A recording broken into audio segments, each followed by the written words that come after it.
Hello everyone, welcome to Radically Loved Radio.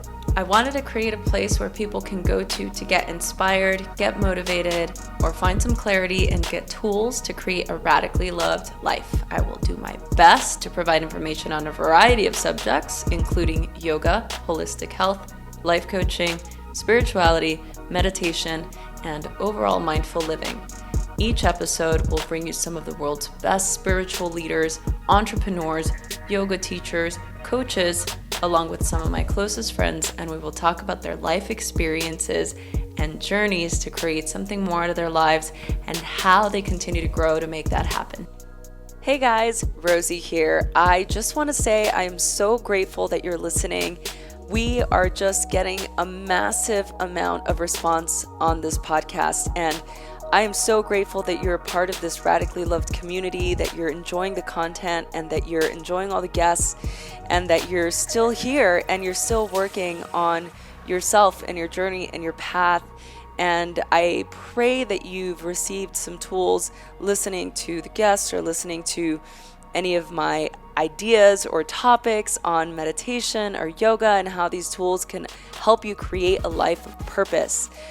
To continue to help us give you the best content, you can subscribe to this podcast, and most of the time you can just do it from your phone, from iTunes. Click subscribe and write a review. This really helps us continue this path and this journey, and we love doing it so much. And again, I'm so grateful that you're here. Let us know what you thought. Thanks for listening. Dalebout curates inspired wisdom that guides people to go deep and sift through the thoughts clouding their minds. She is a contributor to Hello Giggles, Refinery 29, and Mind Body Green, and the incredible host of Let It Out, an incredible podcast where she helps people develop a positive image of their bodies by embracing their creativity and personality outside of their physicality. She's on a mission to share journaling tools that invoke deeper authenticity and self-awareness, and her best-selling book, Let It Out, A Journey Through Journaling, is an incredible tool for anybody who's wanting some clarity in their life. I was recently in Detroit, where Katie lives for the time being, and I was able to connect with her, have some tea, and have some monk Buddhist made kale chips that she brought me that were amazing. I am so inspired by her. She's a millennial blogger, speaker, and just so full of light and love. And I'm so happy that I was able to finally connect with her and just share a little bit about her story. Thank you so much for listening, and I can't wait to hear your thoughts on this one. Hey everyone. Katie, say hello. Hi Rosie. Hi everyone. We're sitting in my hotel room in Detroit, Michigan. Beautiful. It's a pretty nice view, right? Beautiful view. It's like the greatest view I've ever seen in Detroit. Really? Maybe. Yeah. Oh. It's a really great view. Yeah. Oh wow! I love looking at these old buildings here. I don't even know what the names of the buildings are, but they look very like. Just, 20s. Yeah, 20s architectural. Yeah. Like you can really... There's a lot of that here. Yeah, there's like you could feel the Art Deco. Mm-hmm. Yeah. Yeah, my one of my best friends here, they live in this really cool apartment in the West Village. I don't know if you've been like up that way, but their building is very 1920s-esque, and their elevator like reminds me, like I feel like I'm a flapper and I'm like going to visit them. Oh, that's so cool. Yeah, it's a really cool city. So I've been here for a couple of days. Everyone, Katie is an incredible podcast host. She's an author. She has a extensive resume of just being a beautiful light in this world and helping people and providing really deep knowledge and giving us tools on how to basically express our gifts and let them out.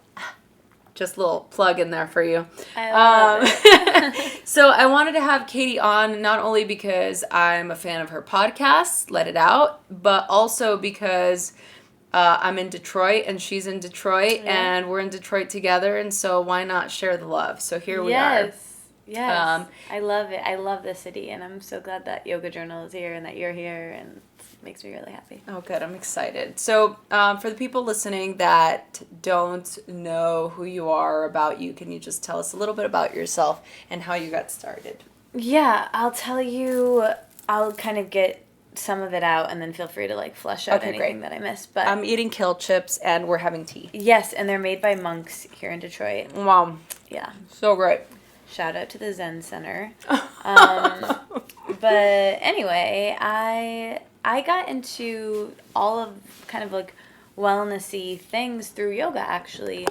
I took a class in college, like a 1 credit, or in high school. It was a 1 credit gym class that was yoga / Pilates. Oh. And it was the first time I'd ever like heard of yoga or Pilates at all. And it was a fine class. It was, it was like taught by a gym teacher, but it was, my first time on a yoga mat. And I was like, oh, this is interesting, whatever. But the thing that really got me was we took a field trip the last week of the semester to a yoga studio. And we all like brought our yoga mats and walked downtown with our mats. And we went into this hot yoga studio that just opened. No, I didn't grow up here. I grew up in Michigan, but not here. Oh, okay. I grew up in a college town a couple hours away. Okay. East Lansing, it's called. And the first there, it's a very small town. There were, at the time, no yoga studios. This one had just opened maybe like 2 months before. Okay. And I remember like walking in and there was a class in session and it was like very hot because it was hot yoga. And I heard them om. And then I saw these very sweaty people walk out and I was like, that was a weird noise, but I love it. And then we took a class, and it was warm and cozy in there, and they played music that I loved. Like, I still remember what she played. She played Alexi Murdoch's, like, whole album, which I loved at the time. I mean, I still do, I guess. But anyway, it just had, like, such a cozy, lovely experience. And I remember being like, I want to do that every single day. And so I did. I ended up staying where I went to high school. I went to college. It's a big state school where I grew up, and so I went to college there too. Primarily, I mean, not necessarily primarily, but a big reason was because I loved my yoga studio. Oh my goodness! I wanted to stay and practice yoga there, and I did, and I ended up learning to teach from the owner of that studio. And then from there, I went to college, and I didn't really love college at all. I hated it actually, my freshman year and sophomore year really, and then I studied abroad. I went to Spain and had like a fantastic experience there and came back with like friends and a boyfriend and I was suddenly really happy. But that kind of started my body image things because, I grew up being really, I was just like a normal kid. I didn't have too many issues with my body, although I remember the first time I disliked my body. I was 9 years old and it was like everyone was shopping for first communion dresses and I was a size 10 and all my friends were a size 8 and I remember being like, well, I'm terrible and I'm good for nothing, and I just like started to feel terrible about myself at that young age, which is so, it makes me cringe now to like think about. But that's when the body negativity started, but really like it was mostly just thoughts at the time. I wasn't really doing much about it because, when you're a child, I wasn't the one buying the food. I wasn't the one, like, making the choices around my schedule. I was going to school and living at home, and so, there's really only so much control I could do. I remember, like, doing weird little things as a kid, which was, like, I didn't even really connect food with how my body looked. Like, I didn't even really know that those things were connected as a 10-year-old. And like entirely. And so I remember like making this rule for myself where I was like, well, if my friend has 1 piece of pizza, I can only have 1. But if they have 2, then I can have 2, but I can't have 3. Like I would just like match with, because I was like, because if I eat what they eat, then I'll be their size. Like I didn't really understand that like body diversity exists and like that's wonderful. Right. Because it'd be so boring if it didn't. But anyway, that came much later. But I think my freshman year, I either gained weight or I just remember so many people telling me like, oh, the freshman 15 and all of these things, and I had so much fear around it that I was like, well, I'm in charge of what I'm eating for the first time. I can control this. And I think that actually made me gain weight probably. But then I went to Spain and I was happy. So then when I came back, I had all these comments from people who hadn't seen me in a couple months being like, wow, you look so amazing. You look great. You've lost weight. And I didn't even honestly know if I had or not, but I became at that point addicted to the compliments. Right. And addicted to like, oh, well, this is something I can control, because my weight and how my body looks seemed very much out of my control as a child. And now I do believe it is out of our control. I believe that we can control the way we think about our bodies and what we eat and to a certain point, but I think, the way our bodies look isn't really in our control.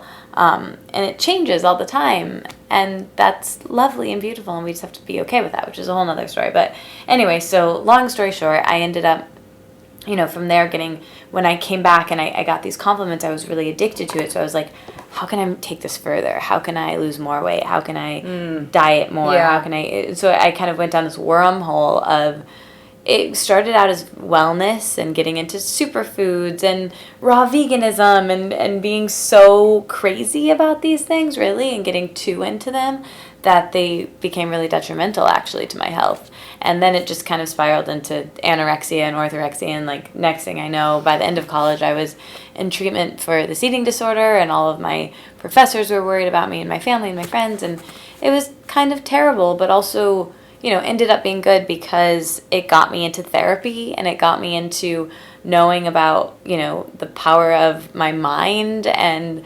how, body image is really steeped in all of this, and something that I just didn't know. And I'm really lucky that my mom, even though she didn't necessarily love her body, but she didn't talk too negatively about it around me as a kid, which was great. But I still picked up a lot. You can pick all that stuff up. You can feel what they're feeling.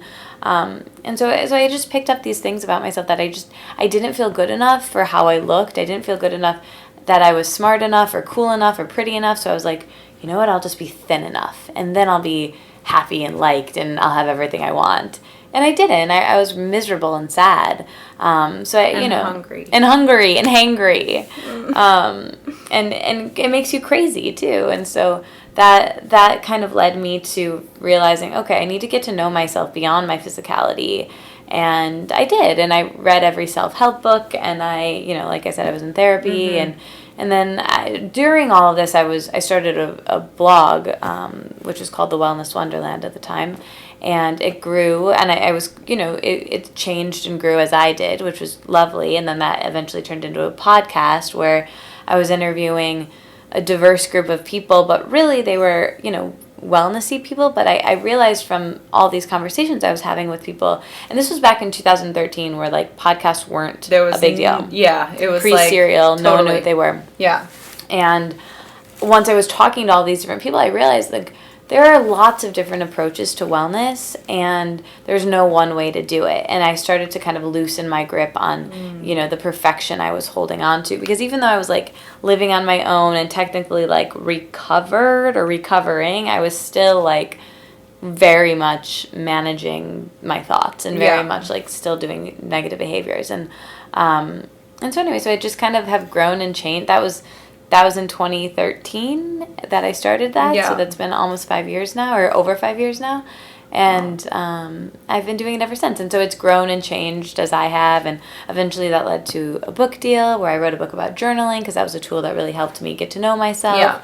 And then I changed the podcast name to be called Let It Out as well, which, I liked the Wellness Wonderland as a name. It actually came to me in a yoga class. What? I liked it, but then I was kind of it's not about the food. It's not about, being perfect with my wellness routines. It's about, making my life as a whole really beautiful and great, not just my physical body. Mm-hmm. And so I had a more diverse group of people, and I talk now to comedians and actors and also yoga teachers and also, writers. But it's just broadened. But I always say, you can take the girl out of Wellness Wonderland, but you can't take the Wellness Wonderland out of the girl. I still love the green juice as much as the next guy, and I'm into that, but it's not everything to me anymore, which is healthy, I think. Yeah, well, I think that you're basically speaking to just the evolution of ourself and our journey and our path, and how we grow from creating one thing and it evolves and changes, and just as we evolve and we change, So That's beautiful. It's a great story, and I definitely am a fan of the podcast, and I do love that you have a diversity and eclectic group of people, because everyone at the end of the day really speaks to the same ideas of just creating a life of purpose and a life of wellness and a life of just doing the things that you love. I want to talk to you about journaling and how that's a major tool that helped you, and you've written a book about it, and how you find that journaling in particular is something very powerful that we can do for ourselves. Yeah, I didn't grow up journaling, and I never like kept a diary or anything when I was younger, but I when I was really in it with being in therapy and healing the eating disorder, like I said, I was reading every self-help book. I had all of these people around me telling me what to do and what to think, and a lot of it was very helpful, but like I said, I was surrounded by people, but I felt very much alone, you know? And I had a gift card that I'd gotten for graduation to a bookstore. And I remember like standing in this bookstore in the self-help section, of course, being like, I don't want any of these. What should I spend this gift card on? So I like wandered out of the self-help section into the stationery section, and I bought this colorful journal.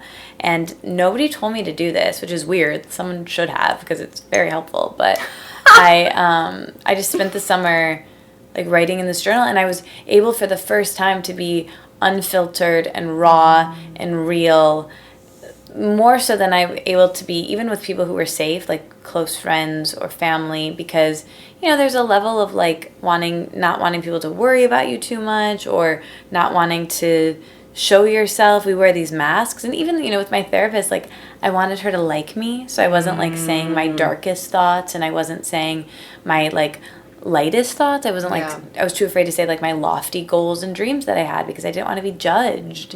And so there was always a level of filtering, I think we do with other human beings, where with myself I could be fully vulnerable, and then eventually, once I felt safe and I at least knew what was going on in my head, then I could make my therapy sessions more effective, and then I could make my relationships with people more vulnerable and deeper, because I had that self-awareness with myself, because I didn't even know who I was, and I didn't know what I was thinking unless I was writing. I still don't. It's still a tool for me to like figure out what is happening in my brain, because I say this in the book, but and you've probably heard this before, but we have 60,000 thoughts a day, and a lot of them are repeat thoughts. So they're things we think on repeat over and over again, and they might not be serving us. They might be actually really harmful, like negative thoughts. Exactly. You're not beliefs. Good enough, or you can't play the ukulele because you're terrible at that sort of thing. Well, it's like, well, maybe you didn't think that. Maybe you just practiced and then you could,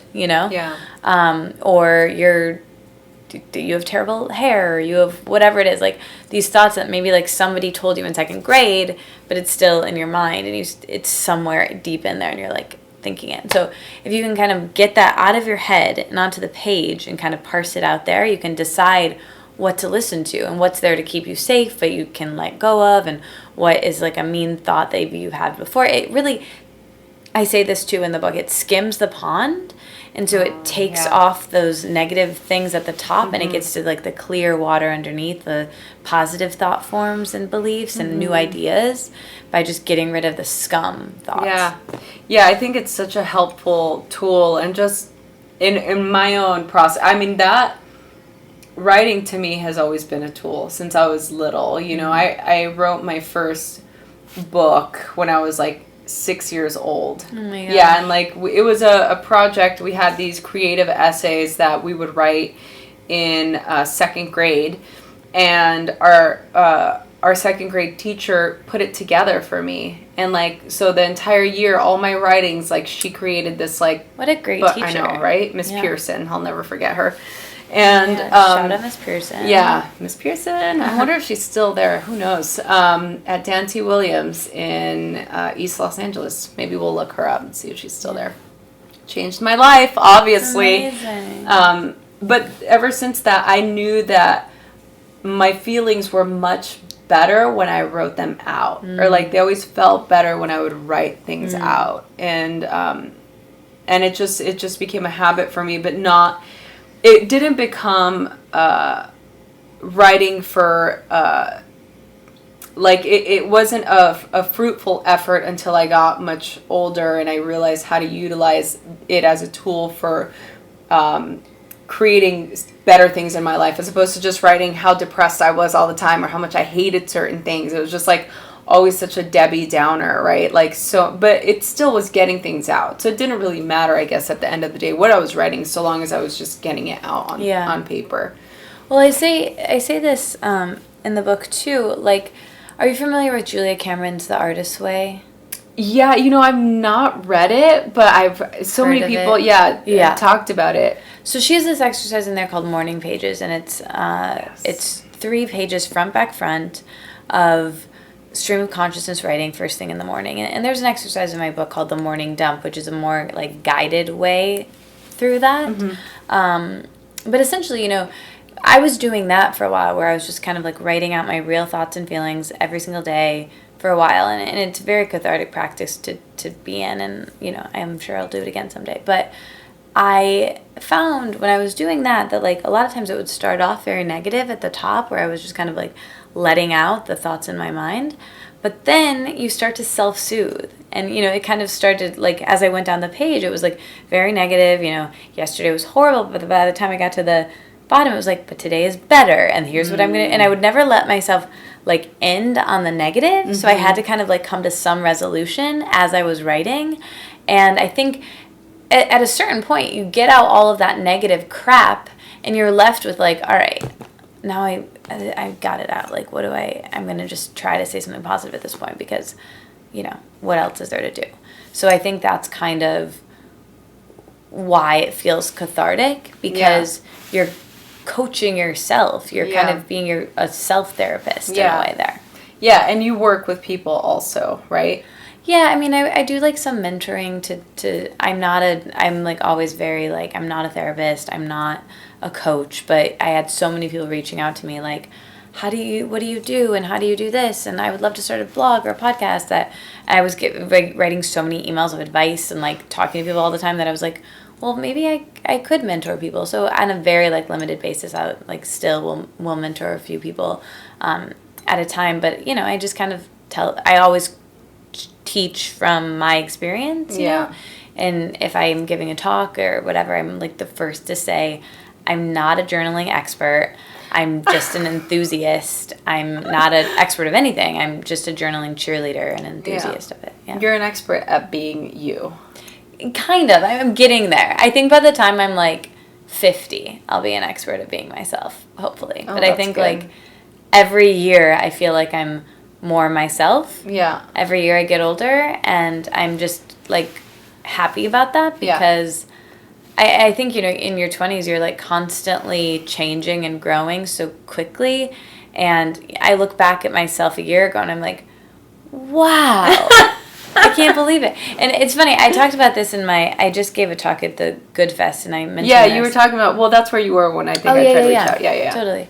But I ended up, I'm like always you're like, when you're like dating a new person or something, you're like trying to work them into conversation or something like that. Yes, I feel like funny. I always do this with my favorite movie. So I have this favorite movie, and I like worked in this quote from my favorite movie into my talk, because I like love it. But there's this quote in this, I almost called it my movie, and Happy Thank You More Please, this movie I happen to like a lot.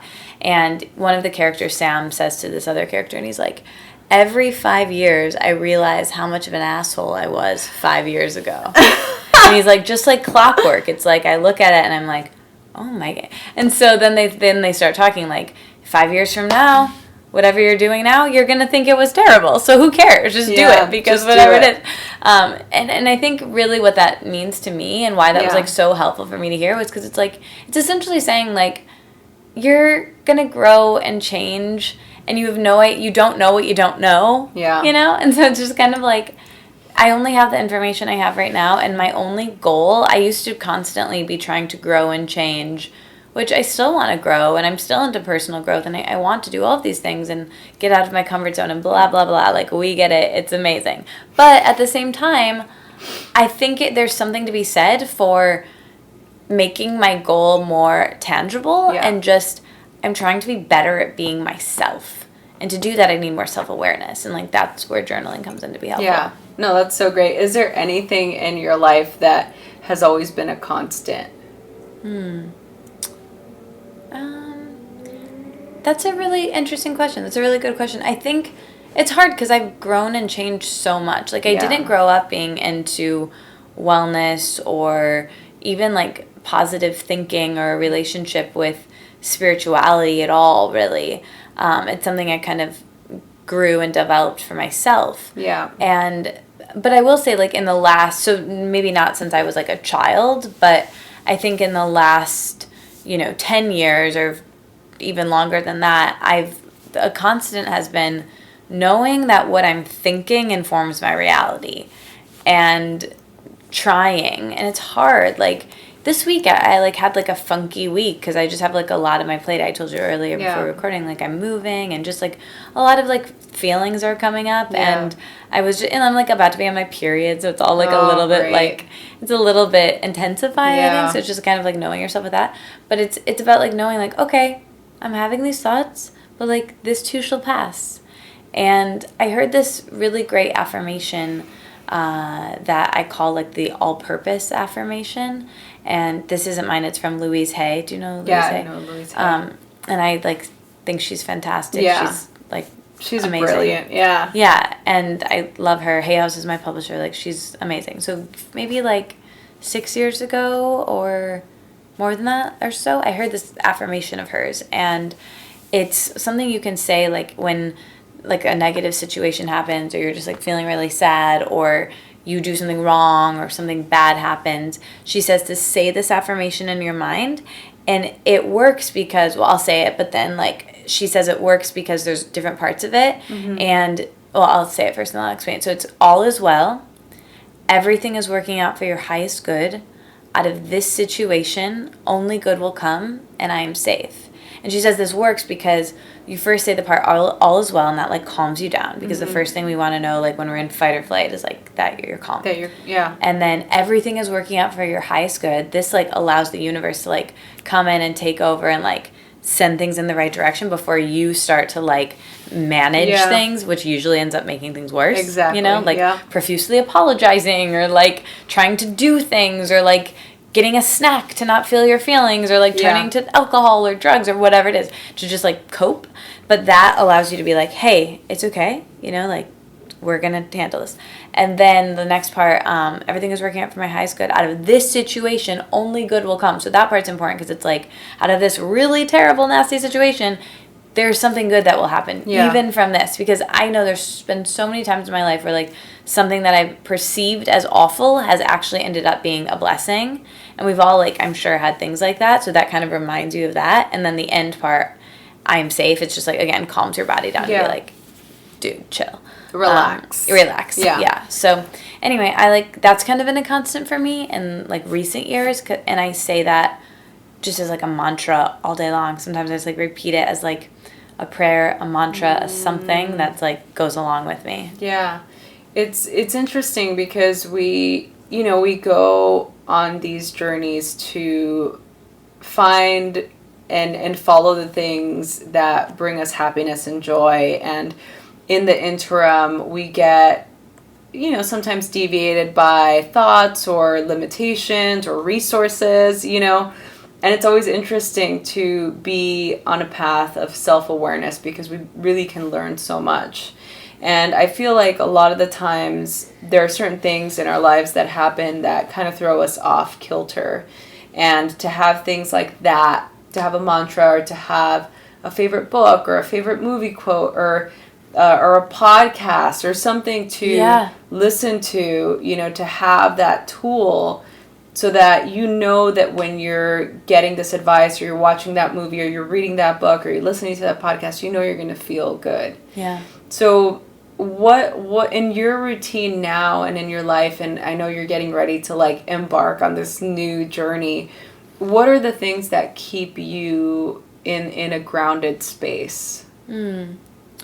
I think, like you said, having those things that you love and make you feel good, I'm so all about that. Like knowing, the movie you can watch to make you feel less alone, and knowing like I have to remind myself to listen to music. In my old apartment, I used to have a Post-it on the wall that said, listen to music even if you don't want to. Like, because I remember being like, I don't know what, because it can be so overwhelming sometimes just to like decide what to listen to when you're like at home. Mm-hmm. And so I'm just like, whatever, I won't listen to anything. But I always feel better if I like have music on. So like something as simple as that, like just knowing yourself. And I actually just wrote this. I like have this little letter I send. I want to say monthly, but it's like every 3 months when I like have time. But I send it to people on who can sign up, and anyone can sign up. Like newsletter. A newsletter, yeah. I want to like have something to call it. I'm thinking I call it my Let It Out letter, but like I don't know. I always like I'm like this. The word newsletter makes me think of like first grade, like a letter from the teacher to the parents. Yeah. So I want like a better name for it. Did you guys ever have like that thing where they would like pin your homework on your shirt? Or like no, but I went to dance class where like we had this thing where it was like put out your mailbox and you like lifted out your shirt and they put it down your shirt.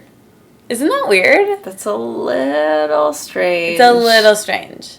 And people listening can't see me, but I'm literally like pulling out my shirt to put it in our boobs. Totally. It was very weird. I don't Interesting. know. Very weird. They used to pin it like on our backs, like with a pin. And I was always afraid that they were going to poke me. Yeah. Because I'm like, what are they doing back there? And I just thought it was weird. I'm like, why are you, I was like 5. I'm like, why are you pinning this on me? Very strange. Okay, carry on. I'm sorry. So you're trying to figure out something to call it. Yeah. Anyways, okay. But I was writing on that today because I'm like sending it out like tomorrow. But I was saying, I know in there the things to do to make me feel like a person. And I am an introvert extrovert, so that's like if you know about like Myers-Briggs. What is yours? I'm an ENFP. ENFP. So what is that? What is that?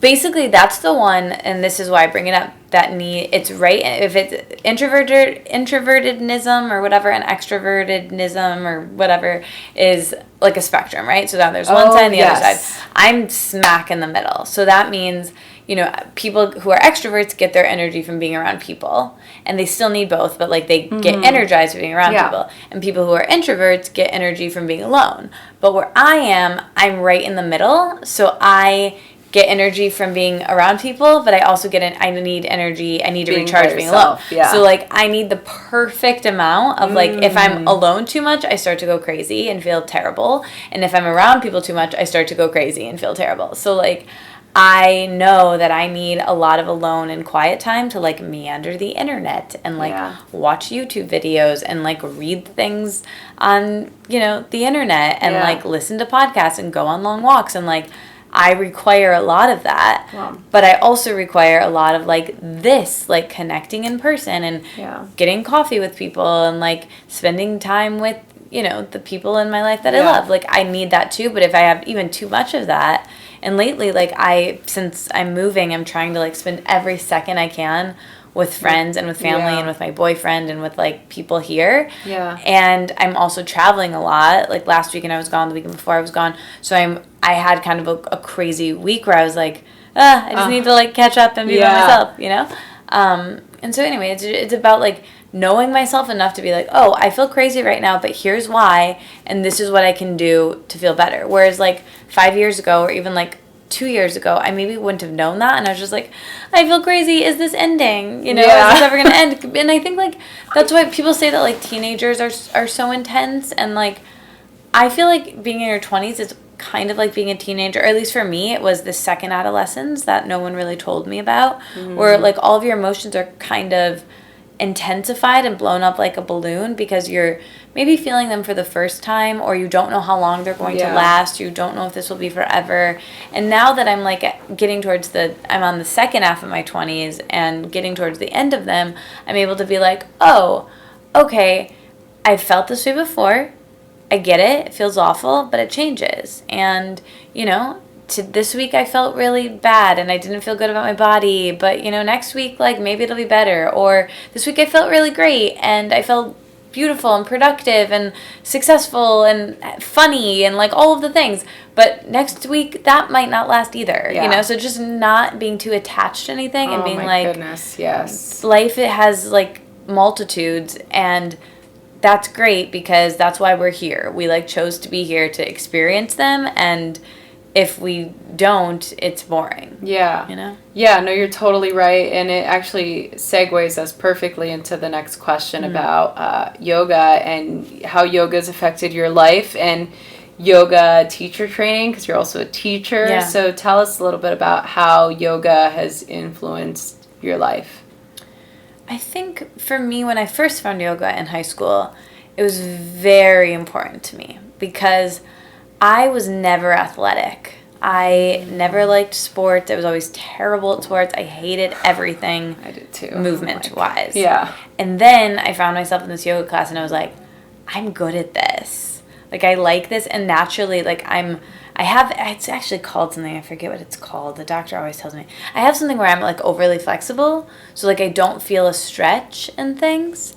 It's very strange. Like, I have, like, weird joints. Like, I can do weird things with, like, my arms and fingers, and like so I started doing yoga and I was very good at it. Like, I could just like do the splits, I could do all of like the things without stretching or any of the things, because I have this like weird not disorder, but like I just have this weird you have thing. This awesome superpower, kind of. Okay. But then I was doing yoga every day, like I said, sometimes twice a day, and then eventually yoga teacher training, and I was like, oh yeah, I'm fine, I can just pop into this and out of that, and like no big deal.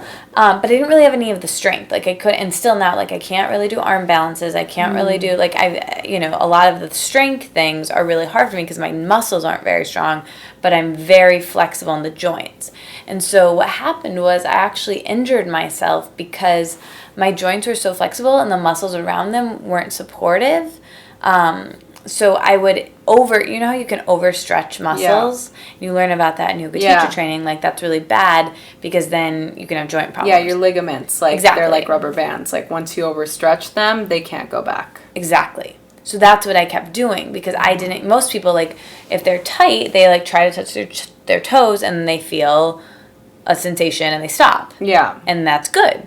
That you feel the sensation, even though you're like, oh, bummer, I can't touch my toes. To stop. You like stop because you're like, I'm gonna hurt myself. Exactly. But I don't feel that, even though I should also stop. So I would just be like, yeah, I can do this splits. It doesn't hurt. I'll just do it, you know. And so I kept doing that with things, and I kept having so now all of my ligaments have popped like the rubber bands. And so it's okay. Like, it's not the end of the world. But I was feeling all those like pains in my body as like this young person, and so I was like, okay, I need to like back off of this. But originally finding yoga was like, oh, this is something I'm good at. I didn't know why I was so good at it at the time, but this is something I enjoy and I'm good at, and it's very me. And so, you know, I was doing hot vinyasa yoga twice a day every day, and it was a lot. And I became like really addicted to it. And then like when I went through my yoga teacher training, I was like very much healing my eating disorder, so it kind of like skewed that experience. And I think, you know, one day I'll do another one. I'm sure I'll do another one, but it really also kind of saved me and helped me to have that anchor and have that group of people I was with, and that safe space for me to be in every day.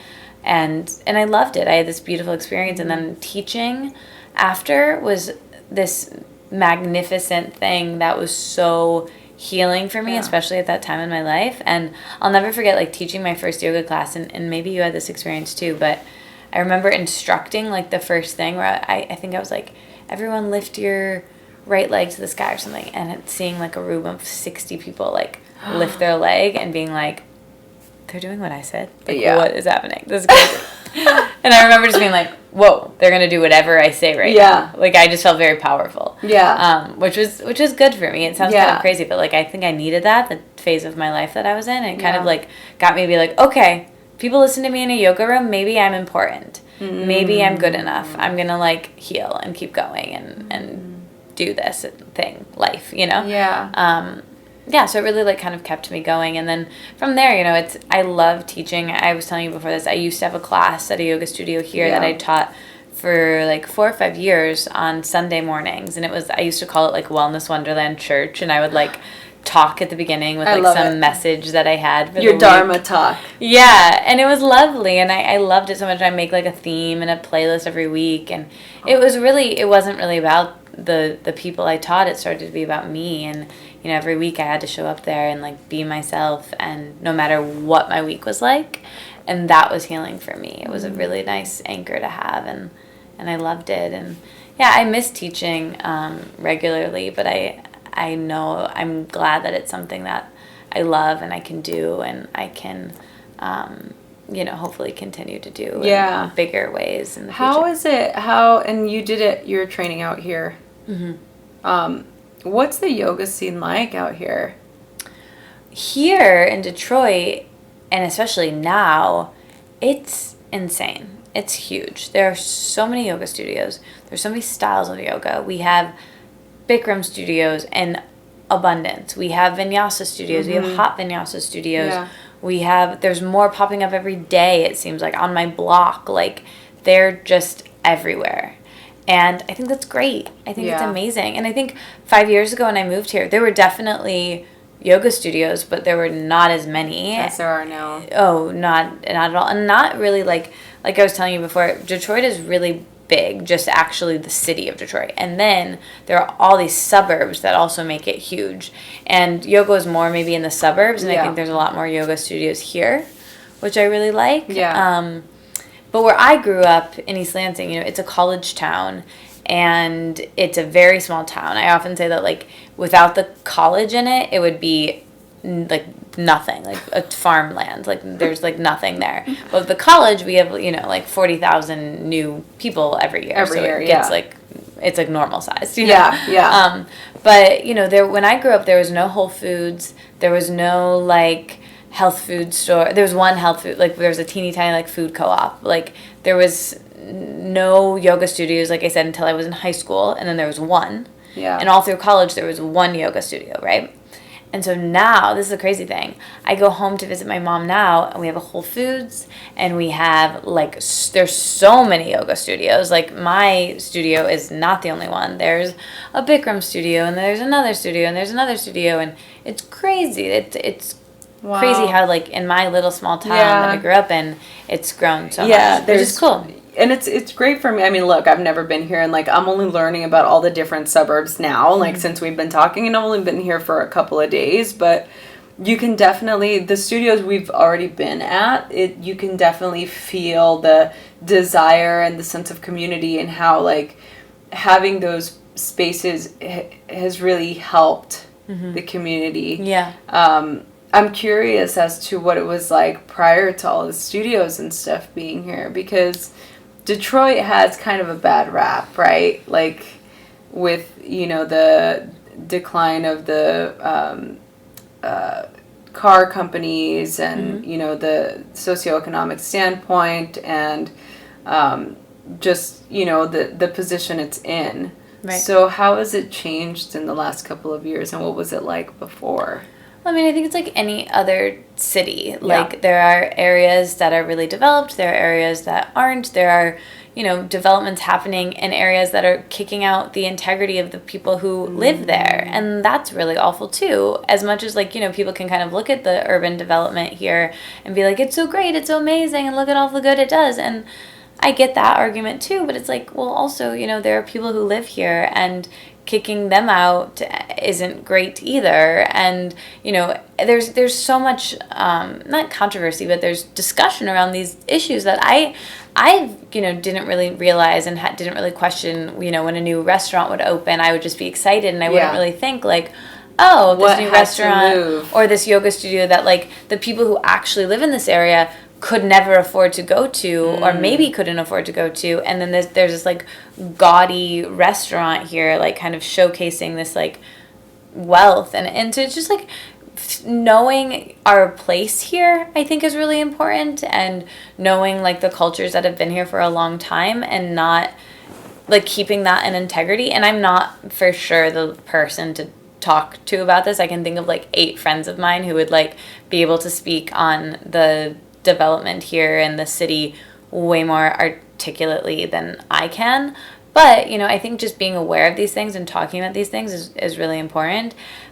And at the same time, I think it's great that there are more yoga studios here. And I think there's this beautiful thing about, my meditation teacher taught me this about, like, when you have, I think it's called the Maharaji effect. Have you heard of that? Oh, yeah. Yeah, where it's like, if you have a critical mass of people meditating in an area, the crime rates go down in that area. That's right, yeah. And so, I mean, from that respect, I think it's fantastic that, there's more people becoming aware and awake of mindfulness and yoga and perhaps meditation. And where I live right on the border of Detroit and this suburb called Ferndale, and where the Insoul yoga was.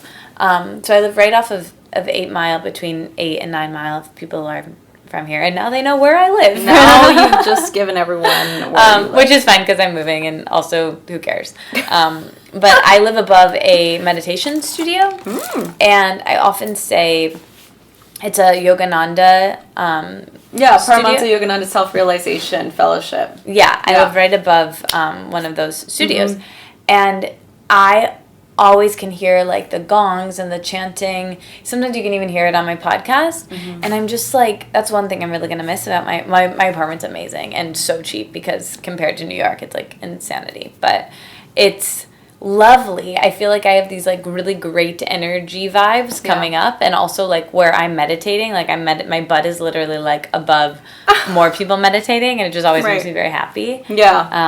So anyway, I don't know if that even answered your question. I probably went. No, it does. I'm just curious, because I'm obviously not from here, and I like to, ask the locals like their opinion or their observations and stuff, and I think that it's helpful, and I think just energetically with what we do for a living and what we're bringing to the world in general, that I think that just being aware that, not everyone has the opportunity to go and have these experiences because of, socioeconomic standpoint, or just don't have access to it, you know?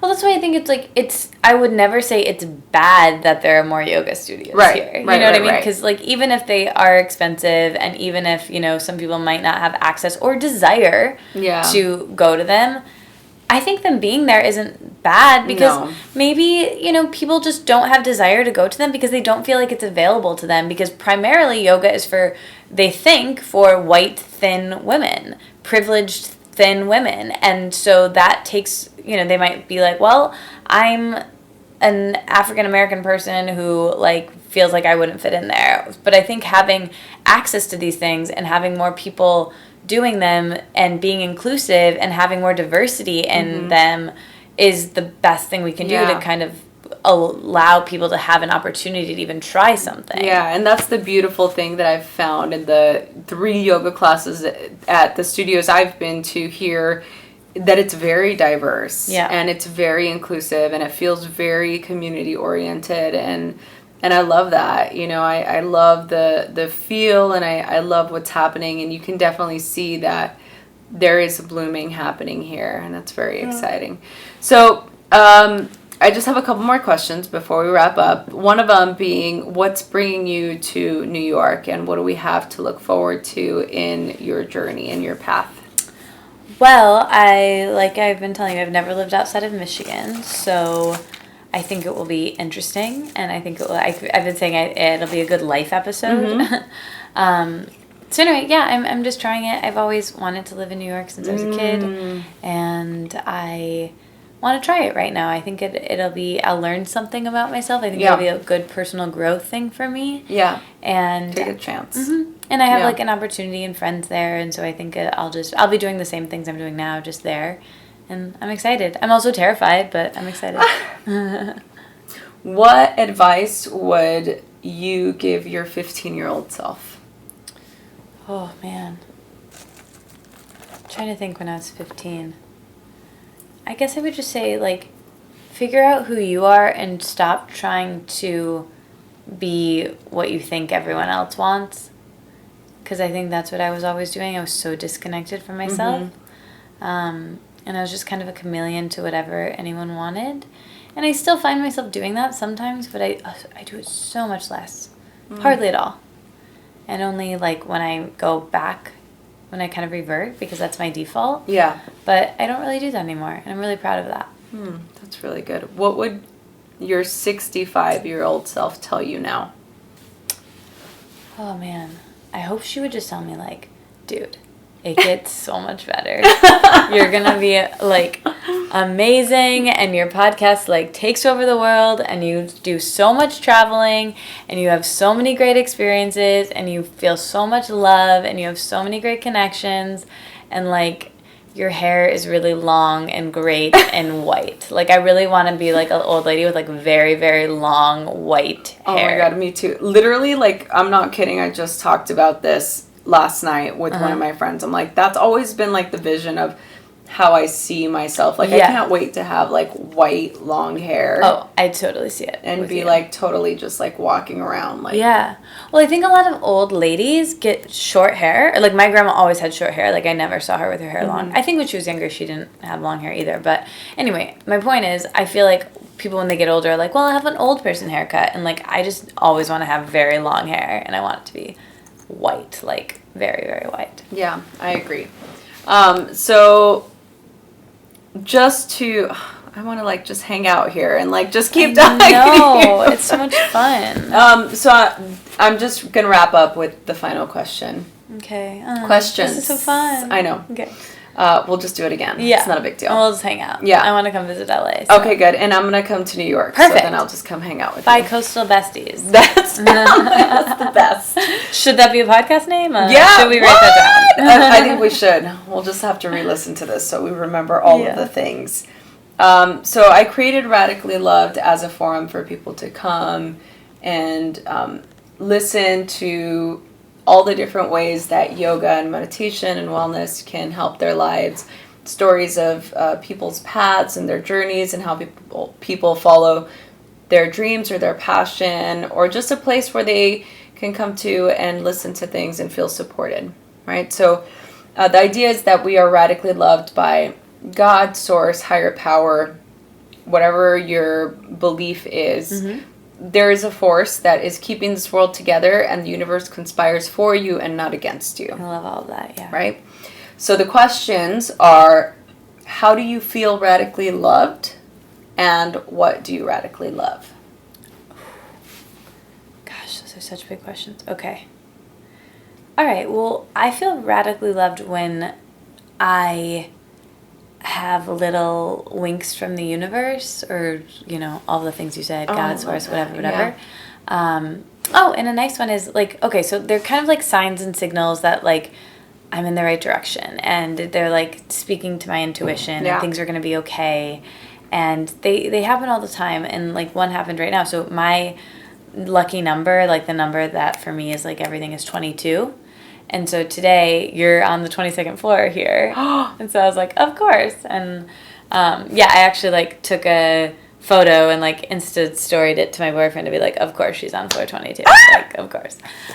So that kind of thing happens to me all the time, where like I happen to look at the like how many miles my car's gone, and it's like 2,222 or whatever, and like it's 222, and like it becomes laughable at this point. So like that's when I feel loved. That's when I'm like, oh wait, life has meaning, and like everything's gonna be okay, and I'm supported, and like I'm connected to humanity, and I like to believe that. And I think that the universe is this thing that we can communicate with and send gratitude towards, and is around us, supporting us, and it's going to be okay. And I forget that all the time and go into like fear and negativity and like, oh my God, everyone hates me, and like what's going to happen, and I shouldn't have done that, and like, oh my God, my thighs, or whatever, you know. And it's crazy, but like that happens all the time. But then hopefully I remember to say my Louise Hay affirmation, and I see a 22, and I'm like, that was silly. The universe has my back. Everything's fine. Chill out, you know. So that's the first question. And what was the second question? What do you radically love? I love this. I love like being myself and having conversations with people and like connecting as myself with someone else, being totally themselves. And I think, you know, I guess it's like the definition of namaste. Yes. You know what I mean? Like I'm in that place, you're in that place, and that's when I feel really great. And I can do that with like someone I met for the first time, like you, or I can like do that with it happens like rarely sometimes with like parents, because I think, you know, that's like a whole nother relationship, but like every once in a while, like get that with my mom, or like definitely with my boyfriend and some really close friends that I have. Like I'm like, oh, this is life. This is like being myself, and I'm feeling seen. And there's this great quote, like, I forget who says this, but essentially the quote is like, when you're to be fully loved is to be like fully seen as yourself, and it's also like you're most vulnerable, and we're most scared to be that because we're afraid that we won't be loved. I'm like butchering this quote, but it's like nobody actually wants to be seen as themselves because they're afraid they won't be loved. But then when you are loved as that's like when you really feel loved. Yeah. So like I feel, oh, maybe that was the answer to the first question, but I don't know. I just love like it's all the same. Connections and deep conversation and like feeling like I like myself. Yeah, that's great. I love that. That's great. Yeah. That's a great answer. Thanks. Where can people go to connect with you, to get more information about you and get updates on what you're doing? Cool. Well, thank you for having me. You're wonderful. Also, yeah, I'm just like a Google away. You know, my name's Katie Dalebout, and my website is Katie Dalebout. My podcast is called Let It Out, and my book is also called Let It Out. Amazon, Barnes & Noble, wherever you buy books. We'll link in the show notes. We'll link all of your stuff on there, so people that'd be can cool. Just click on it and get. And I was gonna say too, the email list, if you want to be on that, that's like pretty cool.